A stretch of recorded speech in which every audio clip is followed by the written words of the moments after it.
This happened just 2 years ago in my town. There was an old house that had been abandoned for about 2 decades. Hidden deep in the woods, it had become a forgotten relic, slowly swallowed by nature. No one wanted to buy it, and over time, people just stopped talking about it. I've always had a fascination with abandoned places, and one afternoon, curiosity got the best of me. With a flashlight and a small backpack, I made my way to the house. Normally, I would have gone with friends, but this place was so close by that I figured I'd be fine on my own. The driveway was barely visible, overtaken by grass and weeds. As I walked through, the dense woods made the house seem farther than I remembered.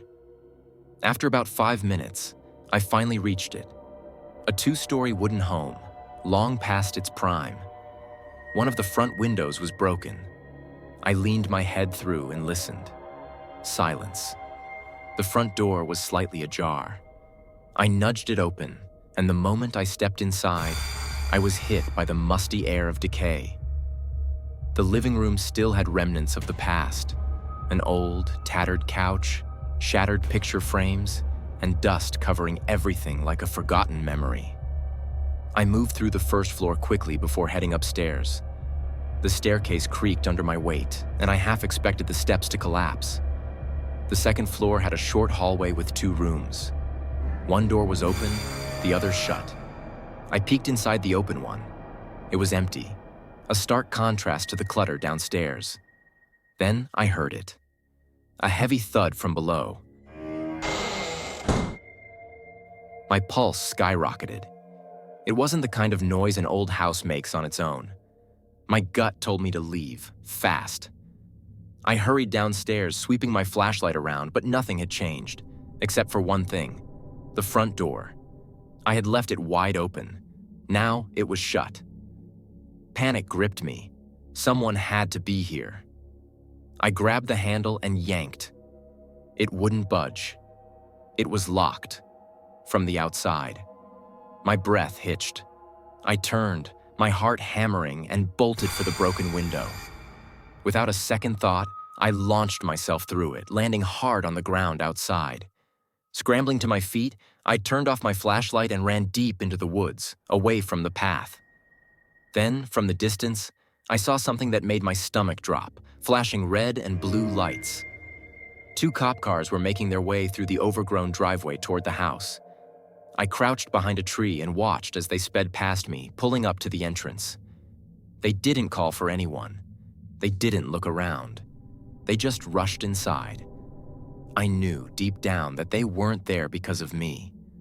I never found out what was happening in that house that night, or who had locked me in. Whatever it was, I think I'm lucky I got out before I found out.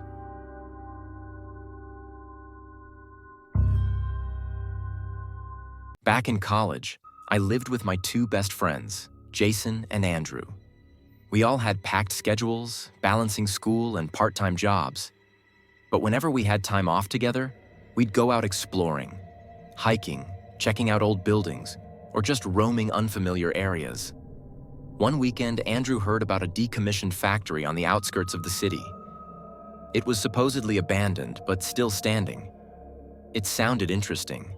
Maybe even fun. None of us had done something quite like that before, so we figured, why not?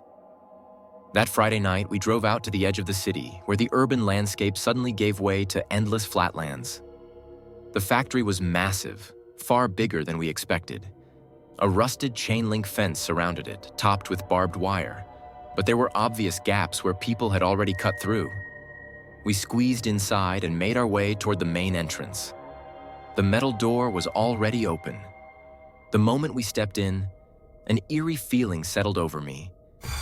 The wind rattled the structure, causing the rusted metal to groan and sway. The place was pitch black, save for the weak glow of our flashlights. The main floor was filled with decaying machinery, narrow walkways winding between them. After a while, I wandered off toward a hallway at the far end. I glanced back and saw one of my friends not far behind me. At least I thought I did. A dark silhouette stood near the machines. I figured they saw me and kept going. I stepped through a metal door into another room. There was a conveyor belt in the middle, rusted and covered in dust. A metal catwalk ran along the ceiling, a ladder hanging down on the other side. I was just scanning the space when I heard something. Footsteps, from the hallway I'd just come through. I turned, expecting Jason or Andrew, but when my flashlight hit the door, no one was there. Then behind me, a shuffle on the ground. I spun around. A man stood about 6 feet away, wild hair, tattered clothes, and a vacant, unnerving stare. Before I could react, he charged. I stumbled back into the hallway, slamming the door shut just as he reached it. Without wasting a second, I sprinted toward the exit. My friends' voices echoed in the distance. They were looking for me. I didn't stop running until I reached them. "Go, now!" I yelled. We bolted. Vaulting over the fence, we didn't stop until we were back in the car, speeding away. Whoever that man was, he had been waiting, watching. The thought still sends chills down my spine. We never went back.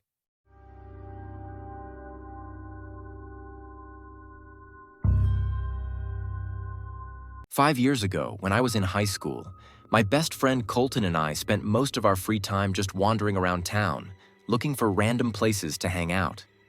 One winter break, we were especially bored and ended up reminiscing about the old abandoned church at the edge of town. It had been deserted for as long as we could remember, sitting at the end of a crumbling, overgrown road. As kids, we were terrified of it. But now, it seemed like the perfect place to explore. That night, we walked down the cracked pavement, using our phones as flashlights. The deeper we went, the quieter it became. By the time we reached the church, we couldn't even see the street we had come from. The place looked even worse than I remembered, swallowed by vines, the courtyard fence barely visible beneath the overgrowth. We slipped through a broken section and approached the entrance. The large wooden door groaned as we pushed it open. Inside, the air was thick with dust, but the rows of benches looked almost untouched. No graffiti, no debris, just an eerie stillness. Then, a loud thud. The sound echoed through the church, making both of us jump. We whipped our flashlights around, but saw nothing. "Maybe something fell," Colton whispered. Trying to shake off the unease, we explored a little further. At the front of the church, I stood at the podium, looking back toward the entrance. The darkness beyond my flashlight's reach felt oppressive. Colton spotted a side door near the entrance, and we decided to check it out. Inside was a storage room, old chairs stacked against the wall, dust-covered boxes scattered around. Then we heard it. Footsteps. Slow, measured, coming down the aisle. We froze. Through the small crack in the doorway, we watched. A shadow moved through the darkness, silent, deliberate, then slipped out the front entrance. We barely breathed. Minutes passed before we finally gathered the courage to bolt. We didn't stop running until we were back on the main road, gasping for air. To this day, we don't know who or what was in that church. But someone was there, and they had been standing just a few feet away from me the entire time. Some places are abandoned for a reason. Whether it's the eerie silence of a forgotten house, the lurking danger in a crumbling factory, or the unseen presence in an old church. Sometimes, the best thing you can do is leave before you find out the truth. Stay curious, but stay safe. You never know what's waiting in the dark. Thanks for watching. Until next time, keep your lights on.